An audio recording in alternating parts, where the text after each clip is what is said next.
Hello friends नमस्कार मु पिंटू सकाळ न्यूज बुलेटिन आपनको स्वागत। आसंतु आज गुरुत्वपूर्ण खबर उपर नजर पकाइबा एवं जदि आपण माने प्रत्येक दिन देश विदेश तथा ओडिशार गुरुत्वपूर्ण खबर देखा पय चाहउछंती चैनल को सब्सक्राइब कर रखंतु एवं वीडियो को लाइक कर दियंतु। प्रथम खबर शहर विकास पई 6000 कोटी योजना चलित वर्ष खर्च हेबो 1100 कोटी टंका। राज्य सरकार मुख्यमंत्री शहरी विकास योजना चलित आर्थिक वर्ष आरंभ हेबो। एहार उद्देश्य है विकसित ओडिशा 2036 लक्ष्य पूर्ण पाई शहरी भित्तिभूमि को सुदृढ़ करने सह राजस्व अभिवृद्धि योजना पाई 5 वर्ष में 6000 कोटी टंका खर्च हेबो। चलित आर्थिक वर्ष 2025-26 एथिपाई 1100 कोटी टंकार व्ययबराद करा जायछि। आज ए संक्रांतीय प्रस्ताव रे कैबिनेट मोहर बाजिछि। पीएम आवास घर पर मिलिबो मागणा बाली राजस्व मंत्री को बड़ सूचना। एणिकी पीएम आवास योजना रे घर पाउथिबा लोक मानकु मागणा रे बाली दिया जिवो। घर तैयारी पई 2 ट्रैक्टर बाली देवे राज्य सरकार एने गणमाध्यम को सूचना देछंती राजस्व मंत्री सुरेश पुजारी। एने परमिट इश्यू हेबो। ड्राफ्ट प्रस्तुत होईछि। बाली उठाण पई हाइवा बदल रे अन्य गाड़ी व्यवहार करा जिवो।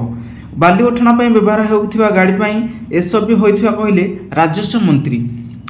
परवर्ती खबर फुलबाणी मेडिकल कॉलेज रो उद्घाटन कले मुख्यमंत्री। चलित शिक्षा वर्ष आरंभ हेबो पाठ पढ़ा। बहु प्रतीक्षित फुलबाणी सरकारी भेषज महाविद्यालय और हॉस्पिटल उद्घाटन कले मुख्यमंत्री मोहन चरण माझी।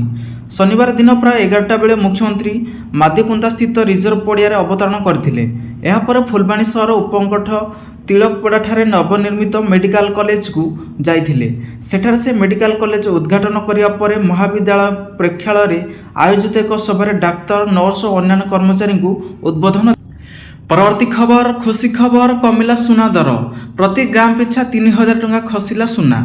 ग्राहक आश्वस्ति सह खुशी खबर कमिला सुना दाम जून 7 अर्थात शनिवार कमिछि सुना दर। 24 कैरेट सुना दाम 10 ग्राम को 97,970 टंका रही। गतकाली यह 69,600 टंका थिला बोली एथिरे 1630 टंका ह्रास पाइछि। 22 कैरेट सुना दाम 10 ग्राम को 99,800 टंका रही। गतकाली यह 91,300 टंका थिला एथिरे 1500 टंकार ह्रास घटी। 18 कैरेट सुना दाम 10 ग्राम को 73,480 टंका रही। गतकाली यह 74,700 टंका थिला एथिरे 1200 टंका ह्रास देखा मिली। सेहीपरि रूपा दाम रे कोनोसी परिवर्तन होई नाही। 100 ग्राम रूपा दाम 11,800 टंका रही। परवर्ती खबर आसिला रथ उपकरण बिक्री नुआ एसओपी 3 रथर चक दाम हैला धार्य। उच्चा दर जो बिक्री न हो पार श्री गुंडीचा मंदिर परिसर रे खत खाऊछि गत वर्ष मानकर व्यवहृत रथर चक। प्रभाव समेत विभिन्न उपकरण एपर्यंत एही जिनिस संरक्षित रखिबा निमंते गृह निर्माण सरिला नहीं। सेपटे 2025 रथ उपकरण बिक्री निमंते नुआ एसओपी जारी करछि श्रीमंदिर प्रशासन। यह नुआ दर निर्धारण होईछि। बड़ ठाकुरंकर तालध्वज रथर चक पिछा दाम 2 लाख टंका। देवी सुभद्रा दर्पदलन रथर चक पिछा 1.5 लाख टंका और श्री जगन्नाथंकर नंदीघोषर रथ 3 लाख टंका लेखा रखा जाइछि। सेहीपरि गुज अंशुआरी गोटा पिछा 15,000 टंका रही। प्रभा पिछा 25,000 टंका रही। परवर्ती खबर एणिकी फोन रे जानी हेबो श्रीमंदिर नीति निर्घंट भक्तों पई लॉन्च हैला श्री जगन्नाथ धाम आप। एणिकी महाप्रभुंक प्रतिटी नीतिकांति विषय में मिलिबो ठीक सूचना। पुरी मंदिर प्रशासन पक्षर लॉन्च होइछि श्रीमंदिर जगन्नाथ धाम मोबाइल आप। यही आप जरिया भक्त माने मंदिर प्रतिटी नीति विषय में निर्भुल सूचना पाइबे। एने पुरी जिलापाल सिद्धार्थ शंकर स्वाई कहिसंती भक्त मानकु ठीक सूचना देबा सहाय्य करिबो श्री जगन्नाथ धाम आप।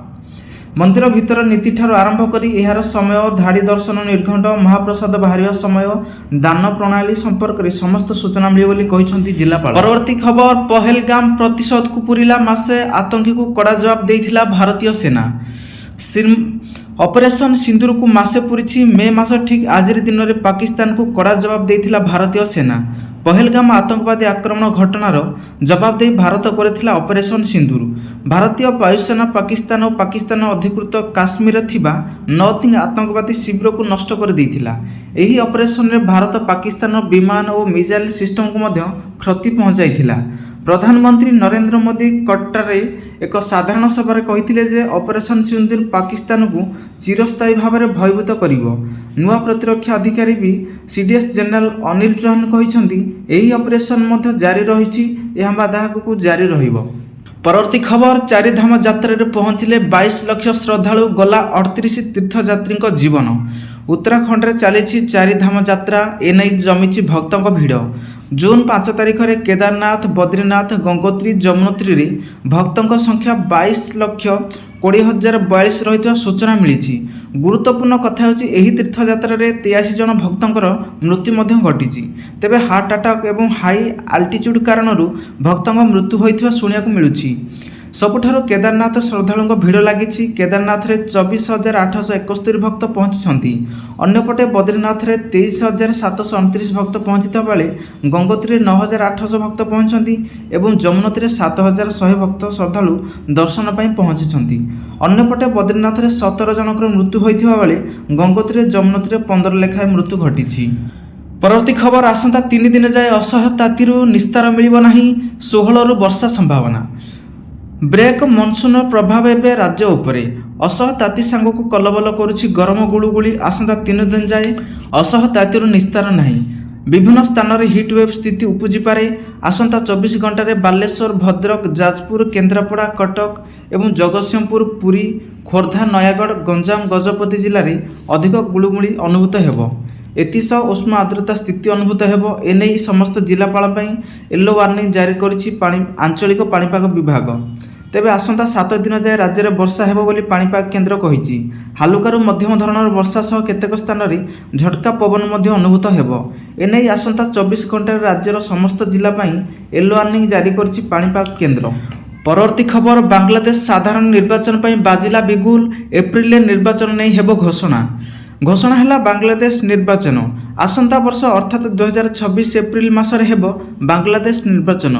ବାଂଲାଦେଶର ଅନ୍ତରୀଣ ସରକାର ମୁଖ୍ୟ ପରାମର୍ଶଦାତା ମହମ୍ମଦ ୟୁନୁସ୍ ନିର୍ବାଚନ ସମ୍ପର୍କରେ ଘୋଷଣା କରିଛନ୍ତି। ସେ କହିଛନ୍ତି ଯେ ଦେଶର ପରବର୍ତ୍ତୀ ଜାତୀୟ ନିର୍ବାଚନ 2026 ଏପ୍ରିଲ ପ୍ରଥମ ଭାଗରେ ଅନୁଷ୍ଠିତ ହେବ। ଶୁକ୍ରବାର ଦେଶବାସୀଙ୍କୁ ସମ୍ବୋଧିତ କରି ୟୁନୁସ୍ କହିଛନ୍ତି ନିର୍ବାଚନ କମିଶନ ଖୁବ୍ ଶୀଘ୍ର ଏକ ବିସ୍ତୃତ ରୋଡମ୍ୟାପ୍ ପ୍ରକାଶ କରିବେ। ଅଭ୍ୟନ୍ତରୀଣ ସରକାର 3ଟି ମୁଖ୍ୟ ଉଦ୍ଦେଶ୍ୟ ନେଇ ଦାୟିତ୍ୱ ଗ୍ରହଣ କରିଛନ୍ତି, ଯଥା ସଂସ୍କାର, ନ୍ୟାୟ ଓ ନିର୍ବାଚନ। ଆଗାମୀ ନିର୍ବାଚନକୁ ଦେଶର ଇତିହାସ ସ୍ୱତନ୍ତ୍ର, ନିରପେକ୍ଷ, ପ୍ରତିଦ୍ୱନ୍ଦ୍ୱିତାମୂଳକ ଓ ଗ୍ରହଣୀୟ କରିବା ପାଇଁ ସରକାର ସମସ୍ତ ରାଜନୈତିକ ଦଳ ସହ ଆଲୋଚନା କରିଛନ୍ତି। ଏଭଳି ଏକ ପ୍ରକ୍ରିୟା ସୃଷ୍ଟି କରାଯିବ ତାହା ସହିତ ଆତ୍ମସାତଗତି ହେବ ଏବଂ ରାଷ୍ଟ୍ରର ଅଖଣ୍ଡତା ଏବଂ ନିରପେକ୍ଷତାକୁ ସ୍ମରଣ କରାଯିବ ବୋଲି କହିଛନ୍ତି ୟୁନୁସ୍ ସରକାର। ପରବର୍ତ୍ତୀ ଖବର ଆର୍ବିଆଇ ଦେଲା ବଡ଼ ଖୁସି ଖବର। ଏବେ 50 ଲକ୍ଷ ଟଙ୍କାର ହୋମ୍ ଲୋନ୍ରେ ବଞ୍ଚିବ 7,70,000 ଟଙ୍କା। ଭାରତୀୟ ରିଜର୍ଭ ବ୍ୟାଙ୍କ ଗୃହ ଋଣ ଗ୍ରହୀଙ୍କ ପାଇଁ ଏକ ବଡ଼ ଖୁସି ଖବର ଆଣିଛି। ଆର୍ବିଆଇ ତାର ସାମ୍ପ୍ରତିକ ମୂର୍ତ୍ତିନୀତିରେ ବୈଠକରେ ରେପୋ ରେଟ୍କୁ 50 ବେସିସ୍ ପଏଣ୍ଟ ହ୍ରାସ କରି 5.5% ଆଣିଛି। ଏହା ସହିତ 2025 ମସିହାରେ ମୋଟ 100 ବେସିସ୍ ପଏଣ୍ଟ ରେପୋ ରେଟ୍ ହ୍ରାସ ହୋଇଛି। ଏହି ନିଷ୍ପତ୍ତି ଫଳରେ ଗୃହ ଋଣର ସୁଧ ହାର ଏବେ ମାସିକ କିସ୍ତି ଉପରେ ଉଲ୍ଲେଖିତ ପ୍ରଭାବ ପଡ଼ିବ। ଗୋଟିଏ 50 ଲକ୍ଷ ଟଙ୍କାର ଗୃହ ଋଣରେ 20 ବର୍ଷ ଅବଧି ପାଇଁ 8% ସୁଧ ହାରରେ ଏହି ରେପୋ ରେଟ୍ ହ୍ରାସ ଯୋଗୁଁ ଗ୍ରାହକମାନେ ମାସିକ ଇଏମ୍ଆଇରେ ପ୍ରାୟ 3,000ରୁ 4,000 ଟଙ୍କା ସଞ୍ଚୟ କରିପାରିବେ। ଏହା ସମସ୍ତ ଋଣ ଅବଧିର ମୋଟ 7,70,000 ଟଙ୍କା ସଞ୍ଚୟ ହୋଇପାରିବ। ପରବର୍ତ୍ତୀ ଖବର କାନାଡ଼ା ଗସ୍ତରେ ଯିବ ପ୍ରଧାନମନ୍ତ୍ରୀ ନରେନ୍ଦ୍ର ମୋଦି। G7 ସମ୍ମିଳନୀରେ ହେବେ ସାମିଲ। ପ୍ରଧାନମନ୍ତ୍ରୀ ମୋଦିଙ୍କୁ ଆସିଛି G7 ସମ୍ମିଳନୀ ପାଇଁ ନିମନ୍ତ୍ରଣ। ଚଳିତ ବର୍ଷ କାନାଡ଼ାରେ ଅନୁଷ୍ଠିତ ହେବାକୁ ଥିବା G7 ଶିଖର ସମ୍ମିଳନୀରେ ଅଂଶଗ୍ରହଣ କରିବା ପାଇଁ ଭାରତକୁ ଏକ ସରକାରୀ ନିମନ୍ତ୍ରଣ ମିଳିଛି। ପ୍ରଧାନମନ୍ତ୍ରୀ ନରେନ୍ଦ୍ର ମୋଦି ନିଜେ ଶୁକ୍ରବାର ଏହି ସୂଚନା ଦେଇଛନ୍ତି।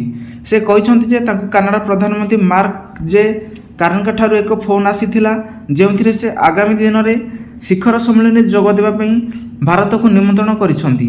ଏନେଇ ନିଜର ଏକ୍ସରେ ଧନ୍ୟବାଦ ଜଣାଇଛନ୍ତି ମୋଦି। ଏଥିସହିତ ସୋସିଆଲ ମିଡ଼ିଆରେ ପୋଷ୍ଟରେ ଭାରତ ଏବଂ କାନାଡ଼ା ମଧ୍ୟରେ ଗଭୀର ସମ୍ପର୍କ ରହିଛି ବୋଲି ମଧ୍ୟ କହିଛନ୍ତି ପ୍ରଧାନମନ୍ତ୍ରୀ। ପରବର୍ତ୍ତୀ ଖବର ମାଂସରେ ଔଷଧୀୟ ଗୁଣ ସ୍ୱୀକୃତି ଅପେକ୍ଷାରେ ଫୁଲବାଣୀ କୁକୁଡ଼ା। କନ୍ଧମାଳ ଜିଲ୍ଲାର ସ୍ୱତନ୍ତ୍ର ପ୍ରଜାତିର ଦେଶୀ କୁକୁଡ଼ାକୁ ଫୁଲବାଣୀ କୁକୁଡ଼ା ନାମକରଣ କରାଯାଇଛି। ଏହି ସ୍ୱତନ୍ତ୍ର ପ୍ରଜାତିର ଦେଶୀ କୁକୁଡ଼ା ତୁଳନାତ୍ମକ ଭାବେ ଦେଶର ବିଭିନ୍ନ ପ୍ରଜାତିର କୁକୁଡ଼ାଙ୍କଠାରୁ ଭିନ୍ନ ଓ ବିରଳ। କିନ୍ତୁ କେବେ ଏହା ଜାତୀୟ ସ୍ୱୀକୃତି ମିଳିବ ଏନେଇ ଅନେକ ଦିନ ହେଲା ଅପେକ୍ଷା କରିଛନ୍ତି ଜିଲ୍ଲାବାସୀ। ଏହି କୁକୁଡ଼ା ମାଂସରେ ଔଷଧୀୟ ଗୁଣ ଏହାର ସ୍ୱତନ୍ତ୍ରତାକୁ ଦର୍ଶାଇଥାଏ। ବିପଦ ଆସିଲେ ଏହି କୁକୁଡ଼ା ଭୂମି ଉପର ଠାରୁ 30ରୁ 50 ଫୁଟ ଉଚ୍ଚ ଓ ଲମ୍ବା ଧାଡ଼ି ଉଡ଼ିପାରନ୍ତି। ତେବେ କେବଳ ଏତିକି ନୁହେଁ, ଶତ୍ରୁ ମୁକାବିଲାରେ ଏମାନେ ବେଶ୍ ପାରଙ୍ଗମ।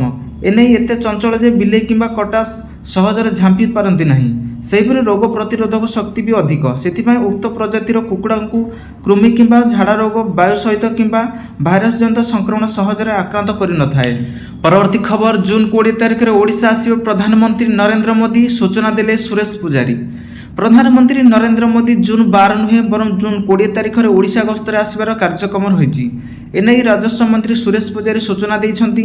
ମୁଖ୍ୟମନ୍ତ୍ରୀ ମୋହନ ଚରଣ ମାଝୀଙ୍କ ନେତୃତ୍ୱରେ ଓଡ଼ିଶାରେ ବିଜେପି ସରକାରର ପ୍ରଥମ ବାର୍ଷିକ ପାଳନ ଉତ୍ସବରେ ଯୋଗ ଦେବା ପାଇଁ ପ୍ରଧାନମନ୍ତ୍ରୀ ନରେନ୍ଦ୍ର ମୋଦି ଜୁନ୍ 20 ତାରିଖରେ ଓଡ଼ିଶା ଗସ୍ତ କରିବେ। ପ୍ରଧାନମନ୍ତ୍ରୀ ମୋଦିଙ୍କ କାର୍ଯ୍ୟକ୍ରମ ଏବଂ ତାଙ୍କ ଗସ୍ତ ସମୟରେ ଘୋଷଣା ସମ୍ପର୍କରେ ଅଧିକ ବିବରଣୀ ଅପେକ୍ଷାକୁ କରାଯାଇଛି। ଏଥିଲାଗି ରାଜ୍ୟ ସରକାର ତତ୍ପର ହୋଇ ଉଠିଛନ୍ତି। ପରବର୍ତ୍ତୀ ଖବର, ଆମେରିକାର ରାଜନୀତିରେ ହଲଚଲ, ରାଜନୀତିକୁ ଓହ୍ଲାଇ ପାରନ୍ତି ବିଶ୍ୱର ସବୁଠୁ ଧନୀ ବ୍ୟକ୍ତି ଏଲନ୍ ମସ୍କ। ଟେସଲା ମାଲିକ ଏଲନ୍ ମସ୍କ ଓ ଆମେରିକାର ରାଷ୍ଟ୍ରପତି ଡୋନାଲ୍ଡ ଟ୍ରମ୍ପଙ୍କ ମଧ୍ୟରେ ଲାଗିଥିବା ବିବାଦ ଏବେ ଆଉ ଏକ ନୂଆ ମୋଡ଼ ନେଇଛି। କାରଣ ଖୁବ୍ ଶୀଘ୍ର ମସ୍କ ନିଜର ରାଜନୈତିକ ଦଳର ଘୋଷଣା କରିବାକୁ ଯାଉଛନ୍ତି। ଆମେରିକାର ଆଉ ଏକ ରାଜନୈତିକ ଦଳ ତିଆରି କରିବା ଦରକାର ବୋଲି ପ୍ରଶ୍ନ କରି ଏଲନ୍ ମସ୍କ ଏକ ଭୋଟିଂ ପୋଲ୍ ପୋଷ୍ଟ କରିଛନ୍ତି, ଯେଉଁଥିରେ ୟୁଜର୍ସ ନିଜ ମତ ଦେବାରେ ଲାଗିଛନ୍ତି। 80%ରୁ ଅଧିକ ଲୋକ ନୂଆ ଦଳ ଗଠନ ପାଇଁ ସହମତି ପ୍ରକାଶ କରିଛନ୍ତି। ଏଥିରେ କମେଣ୍ଟ କରିଥିବା କିଛି ୟୁଜର୍ସଙ୍କୁ ରିପ୍ଲାଏ ମଧ୍ୟ ଦେଇଛନ୍ତି ମସ୍କ। ହେଲେ ବିଶ୍ୱର ସବୁଠୁ ଧନୀ ବ୍ୟକ୍ତି ମସ୍କ ନିଜ ରାଜସ୍ୱ ରାଜନୈତିକ ଦଳ ଗଢ଼ିବା ପାଇଁ କେତେ ଦୂର ଚିନ୍ତା କରୁଛନ୍ତି ତାହା ସ୍ପଷ୍ଟ ହୋଇନାହିଁ। ପରବର୍ତ୍ତୀ ଖବର, ବୈଜ୍ଞାନିକ ଚମତ୍କାର, ଏବେ ସମୁଦ୍ରରେ ହେବ ପେଟ୍ରୋଲ ପମ୍ପ। ଏବେ ପେଟ୍ରୋଲ ପମ୍ପରେ ପରିଣତ ହେବ ସମୁଦ୍ର। ନୂତନ ପ୍ରଯୁକ୍ତିବିଦ୍ୟା ସାହାଯ୍ୟରେ ପାଣିରୁ ବାହାର କରାଯିବ ହାଇଡ୍ରୋଜେନ୍ ଇନ୍ଧନ। ସଂଯୁକ୍ତ ଆରବ ଆମୀରାତ ଶାହରାଜ ବିଶ୍ୱବିଦ୍ୟାଳୟର ବୈଜ୍ଞାନିକମାନେ ଏକ ଅନ୍ୟାନ୍ୟ ପ୍ରଯୁକ୍ତିବିଦ୍ୟା ବିକଶିତ କରିଛନ୍ତି, ଯାହା ସିଧାସଳଖ ସମୁଦ୍ର ପାଣିରୁ ସ୍ୱଚ୍ଛ ହାଇଡ୍ରୋଜେନ୍ ଇନ୍ଧନ ବାହାର କରିପାରିବ, ତାହା ମଧ୍ୟ କୌଣସି ରାସାୟନିକ ପଦାର୍ଥ କିମ୍ବା। ଏହି ପ୍ରଯୁକ୍ତିବିଦ୍ୟା ଖଣିଜ ଲବଣ ଅପସାରଣ ନକରି ସମୁଦ୍ରର ଲୁଣିଆ ପାଣିକୁ ଶିଳ୍ପ ସ୍ତରରେ ହାଇଡ୍ରୋଜେନ୍ ଉତ୍ପାଦନ ସମ୍ଭବ ହେବ ବୋଲି ସେମାନେ ସୂଚନା ଦେଇଛନ୍ତି। ପରବର୍ତ୍ତୀ ଖବର, ମାତ୍ର 3 ଘଣ୍ଟାରେ କଟାରରୁ ପହଞ୍ଚିବେ ଶ୍ରୀନଗର, ଶସ୍ତାରେ ମିଳିବ ଟିକେଟ୍। ଗତକାଲି ବିଶ୍ୱର ସର୍ବୋଚ୍ଚ ରେଲୱେ ବ୍ରିଜ୍ରୁ ଉଦ୍ଘାଟନ କରିଥିଲେ ପ୍ରଧାନମନ୍ତ୍ରୀ ନରେନ୍ଦ୍ର ମୋଦି। ଜାମ୍ମୁ କାଶ୍ମୀରର ଚିନାବ ନଦୀ ଉପରେ ନିର୍ମିତ ବିଶ୍ୱର ଉଚ୍ଚ ରେଲୱେ ବ୍ରିଜ୍ ଉଦ୍ଘାଟନ କରି ପତାକା ଦେଖାଇ ଉଦ୍ଘାଟନ କରିସାରିବା ପରେ ଏପଟେ ଆଜି ଟ୍ରେନ୍ ମଧ୍ୟ ସେବା କଟାରରୁ ଶ୍ରୀନଗର ଆରମ୍ଭ ହୋଇଯାଇଛି। ଯାତ୍ରୀଙ୍କ ସେବା ପାଇଁ 2ଟି ଟ୍ରେନ୍ର ବ୍ୟବସ୍ଥା ରଖାଯାଇଛି। ଏହି ଟ୍ରେନ୍ରେ ଯାତ୍ରୀମାନେ ମାତ୍ର 3 ଘଣ୍ଟା ମଧ୍ୟରେ ଜାମ୍ମୁ କାଶ୍ମୀରରୁ ବାହାରି ଶ୍ରୀନଗରରେ ପହଞ୍ଚିବାର ସୁବିଧା ପାଇପାରିବେ। କମିଲା ଅନ୍ତୋଦୟ ଓ ପ୍ରଧାନମନ୍ତ୍ରୀ ଆବାସ ଯୋଜନାରେ ନୂତନ ଗୃହ ନିର୍ମାଣରେ ଦିଆଯାଉଥିବା ଆର୍ଥିକ ସହାୟତା। ଗରିବଙ୍କୁ ନୂଆ ଘର ଯୋଗାଇ ଦେବା ପାଇଁ ଯେଉଁ ସହାୟତା ରାଶି ଦିଆଯାଉଥିଲା, ସେଥିରେ 10,000 ଟଙ୍କା ହ୍ରାସ କରାଯାଇଛି, ଯାହାକୁ ନେଇ ପ୍ରଶ୍ନ ଉଠାଇଛି ବିରୋଧୀ। ବର୍ଷ ବର୍ଷ ଧରି ଦିଆଯାଉଥିବା ଅନ୍ତୋଦୟ ଓ ଆବାସ ଯୋଜନାରେ ଟଙ୍କାକୁ କାହିଁକି ହ୍ରାସ କରାଗଲା ବୋଲି ବିରୋଧୀ ପ୍ରଶ୍ନ କରିଛନ୍ତି। ଏଣିକି ଅନ୍ତୋଦୟ ଓ ପ୍ରଧାନମନ୍ତ୍ରୀ ଆବାସ ଯୋଜନାରେ ନୂତନ ଗୃହ ନିର୍ମାଣ କଲେ ହିତାଧିକାରୀଙ୍କୁ ମିଳିବନି ପୂର୍ବ ପରି ଆର୍ଥିକ ସହାୟତା। ପୂର୍ବରୁ ଅନ୍ତୋଦୟ ଯୋଜନାରେ ନୂତନ ଗୃହ ନିର୍ମାଣ ଲାଗି 1,30,000 ଟଙ୍କାର ଆର୍ଥିକ ସହାୟତା ମିଳୁଥିଲା, କିନ୍ତୁ ଏବେ ତାହା 10,000 ଟଙ୍କା ହ୍ରାସ କରାଯାଇଛି, ଯାହା ବର୍ତ୍ତମାନ 1,20,000 ଟଙ୍କା ମିଳିବ। ପରବର୍ତ୍ତୀ ଖବର, ଆସନ୍ତା ଜୁନ୍ 12 ତାରିଖରେ ପ୍ରତ୍ୟେକ ପଞ୍ଚାୟତରୁ 10 ଜଣଙ୍କୁ ଘର ଦେବେ ରାଜ୍ୟ ସରକାର। ରାଜ୍ୟରେ ମୋହନ ସରକାରଙ୍କ 1 ବର୍ଷ ପୂରଣ ହେବାକୁ ଯାଉଛି, ଆଉ ଏହି ଅବସରରେ ଘର ବାଣ୍ଟିବେ ମୋହନ ସରକାର।